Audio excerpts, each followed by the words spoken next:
The recent box office successes of Obsession and Backrooms have clearly demonstrated that we live in an era of Gen Z horror filmmakers who start as YouTubers and go on to make some awesome horror movies with an extremely economical budget, earning huge box office collections and critical praise at the same time. The concept for Backrooms started as an internet creepypasta on a thread on 4chan. Kane Parsons developed a YouTube series based on that, and after that, he was approached by several studios to make a movie based on his YouTube series. And the rest is history. Backrooms, at an extremely economical budget of $10 million, has crossed $212 million at the global box office, as of this moment, showing the potential of creepypasta stories for horror movie adaptations. In this video, we're going to talk about 6 terrifying creepypasta stories that need movie adaptations, especially after the success of Backrooms. Alright folks, without wasting any more time, let's jump right in.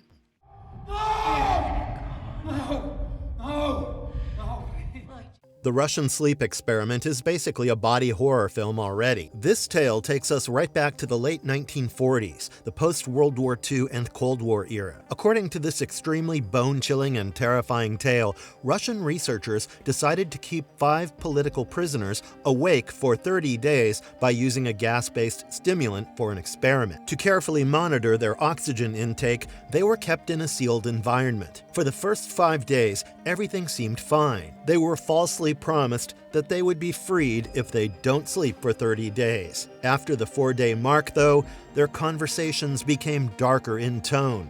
They started talking about traumatic incidents from their past. After 5 days, they stopped talking to each other and began to alternately speak on the microphones that were kept inside the room. After 9 days, one of them started screaming. And a few days after that, when the gas-based stimulant was removed from the sealed room, they started to go insanely crazy and begged the Russian authorities to give them back the gas-based stimulant.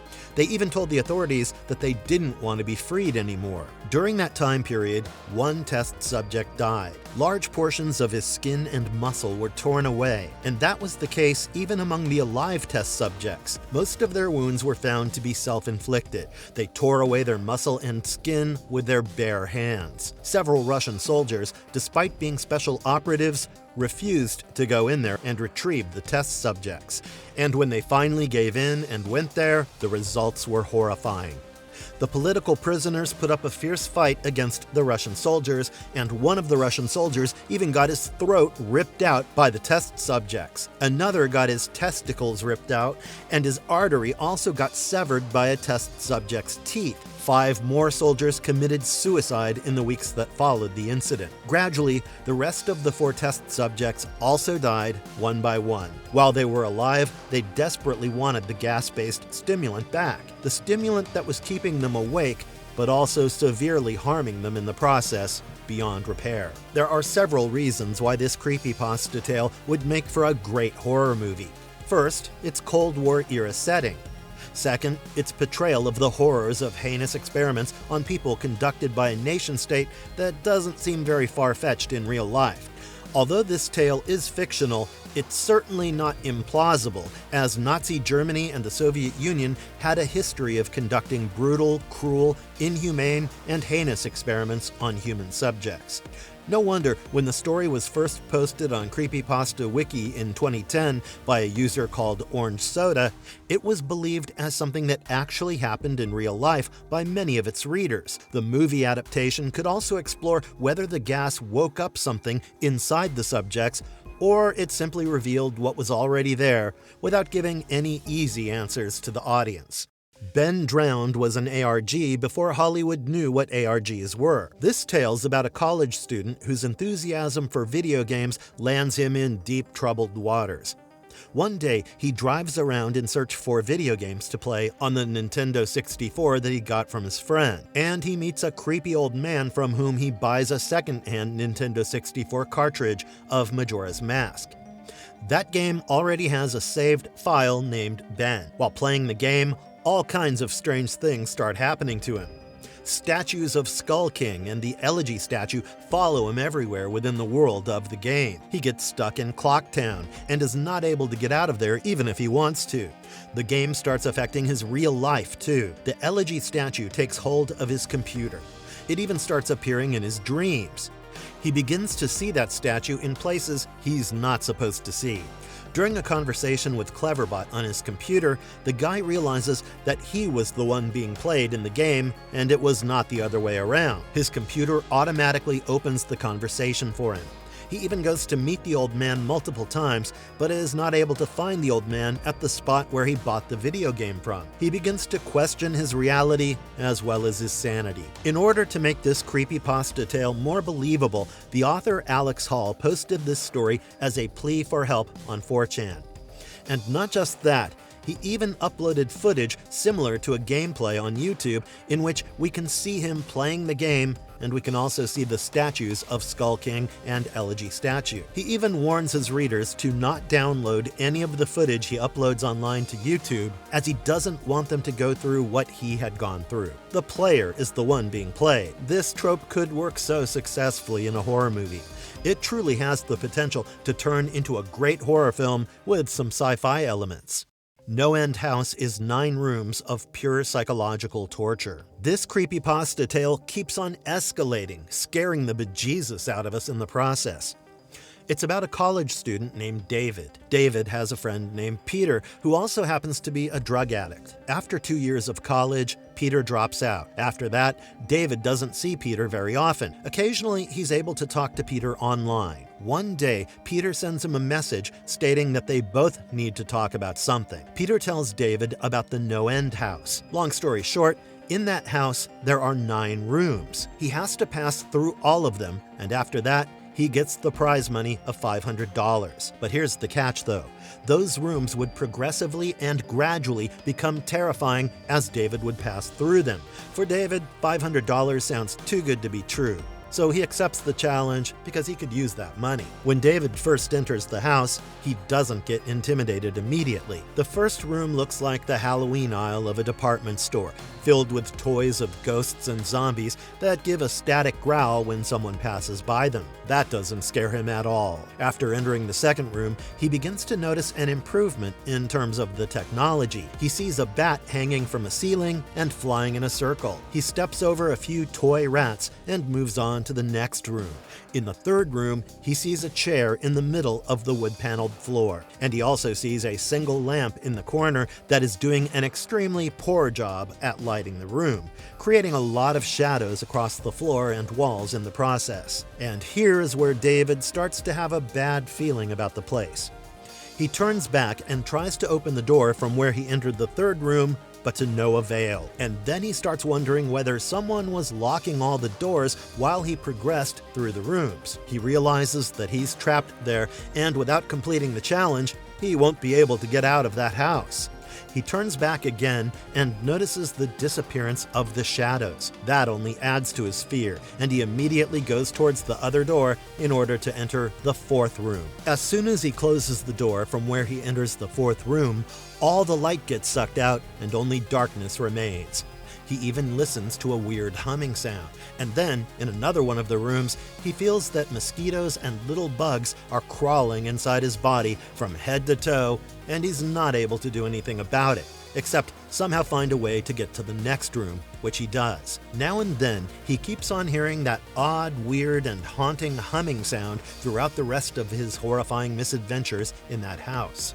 In another one of the rooms, he sees a demonic entity and a little girl. After leaving the sixth room, it seems like he has left the No End House. He can see his car. He walks up to it, gets in the car, and drives home. In the home, when he approaches his cat to pet him, it makes a very weird hissing sound and swipes at David's hand. David gets shocked as he sees his cat behaving like that for the first time. And then he takes a shower and goes to his kitchen to make something to eat. And while going there, he witnesses the most disturbing thing imaginable in the family room of the house. There, he sees the mutilated bodies of his parents lying on the floor. Their limbs are cut off and placed next to their bodies. Their heads are on their chests, and they even seem to be happy to see him as their faces are smiling. At that point, David realizes that he is still stuck in the no-end house. And this incident messes him up completely. Across the room, he sees the number 8 and proceeds in that direction.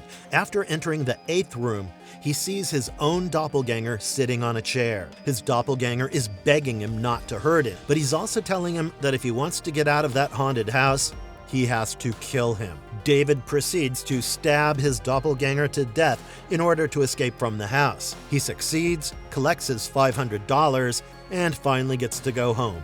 For real this time. But after opening the front door of his house, he sees the number 10 etched into the wood. Each room in this story makes it go further up the escalation ladder. You can see that kind of horror in Ari Aster's movies like Hereditary, Beau is Afraid, and Midsommar. In those movies, things are always escalating as characters keep getting involved in progressively weirder and scarier situations, scene by scene. The Rake has been hiding in plain sight as the perfect creature feature. Started as an online creepypasta on 4chan by a collaborative anonymous group, The Rake is essentially about multiple eyewitnesses seeing a terrifying, strange, and ghostly creature in front of their own eyes. It looks partly like a human being and partly like a large hairless dog, but you can't neatly place it anywhere on the basis of appearance alone. It also looks like someone who has been hit by a car. The story is told through multiple accounts. Some people have found it sitting at the edge of their beds. Some people have seen this creature in their nightmares and dreams. Others have seen it mentioned in their suicide notes. The story highlights the terrifying, uncanny effect this creature creates upon people who have the misfortune to see it in their lives. This story is mainly set in the northeastern United States. Also, within the story, the creature itself doesn't have a known origin, and the mystery surrounding its origin makes it even more haunting and fascinating. This creepypasta tale could make for a great creature horror movie, in the vein of The Wolfman or The Howling. The creature's uncanny look could give the makers of the movie adaptation a lot to work with. Smile.Dog is a horror movie about a photograph that destroys your mind. A recent hit horror movie, Obsession, showed us the disastrous and dangerous impacts of a one-wish willow. Well, this creepypasta is also centered on one particular object, a photograph of a Siberian husky, a dog-like creature sitting in a dim room, illuminated by the flash of a camera, smiling and revealing 2 rows of white, straight, sharp, and very human-like teeth. This tale portrays the consequences faced by people who had the misfortune to look at that creepy, unsettling, and uncanny picture. The story starts by introducing an amateur journalist named Mr. L, who wants to interview some people for his college assignments. And if everything goes according to his plans, then he would also like to use the information gathered through interviews for writing fiction as well. He wants to interview Terrence's wife of 15 years, Mary E. Initially, Mary agrees to the interview, but later on, at the last moment, she changes her mind and locks herself in her room. After seeing that Smile.Dog picture of the Siberian husky smiling with its human-like teeth, her life completely changes. In this tale, it's mentioned that those who see that picture suffer from epileptic fits and vivid nightmares. Medication can work for some victims more effectively, but it's not equally effective for everyone who sees that picture.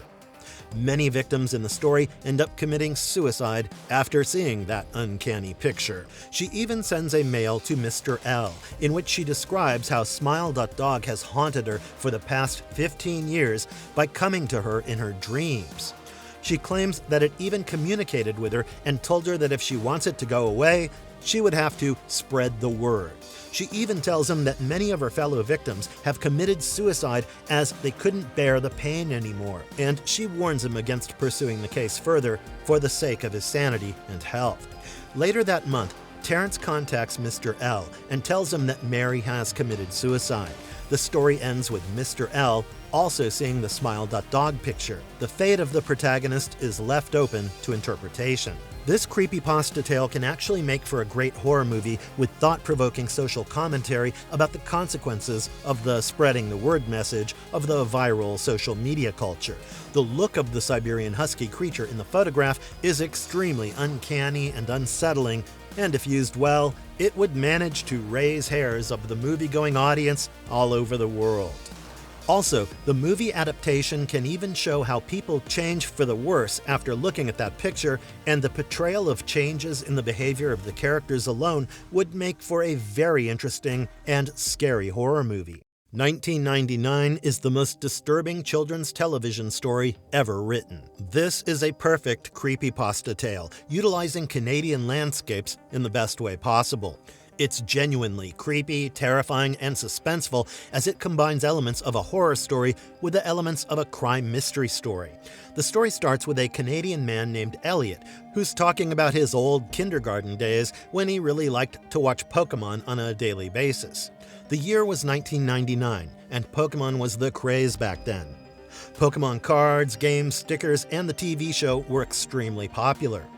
Every time he came back from school, he would stay glued to the TV screen until Pokemon aired at 5 p.m. However, there was a problem he had to contend with. At 5:30 p.m., his dad had to watch the news on TV, and Pokemon episodes came back-to-back at 5 p.m.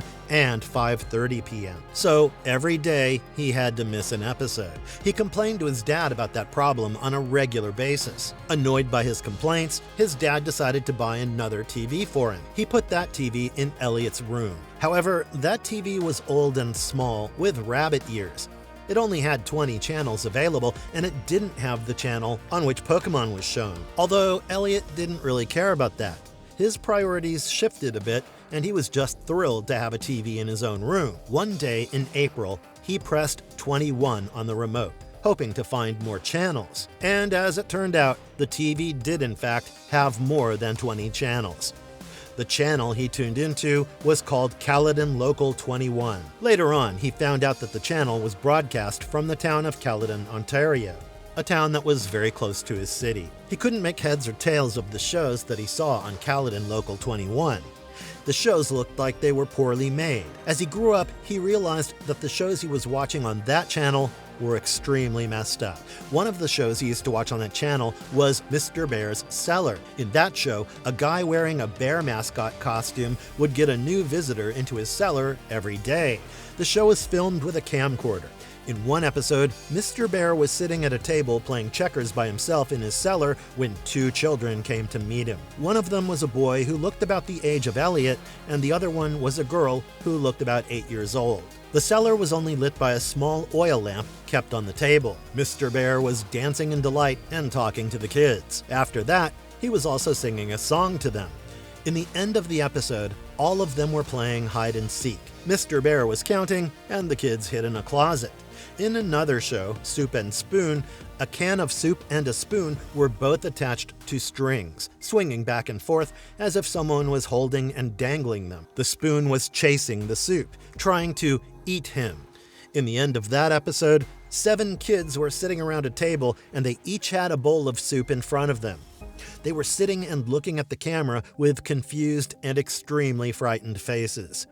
The cameraman then held the can of soup in front of the kids and said, "Spoons ready?" And then the episode ended there. Elliot also suspected that it might be a special movie instead of a proper TV show. The show was shot in a basement that looked very similar to the cellar shown in Mr. Bear's Cellar. In another episode of Mr. Bear's Cellar, Elliot saw Mr. Bear using the F word and got extremely shocked at the usage of an F word in a TV show intended for kids. And not just that, he even saw a kid confronting Mr. Bear as the kid in the show was stating that he and his sister had to go home. He even told Mr. Bear that he would call the police. And then Mr. Bear started chasing the kid, and the episode ended abruptly at that moment. One day, Mr. Bear on his show addressed the audience directly and told them that kids could reach out to him personally if they wanted to enter his cellar. Elliot wrote and sent a letter to Mr. Bear. He even got a response from him stating that he's eager to welcome him into his cellar. Elliot's dad took him to Caledon in order to meet Mr. Bear. There, when they reached his damaged house,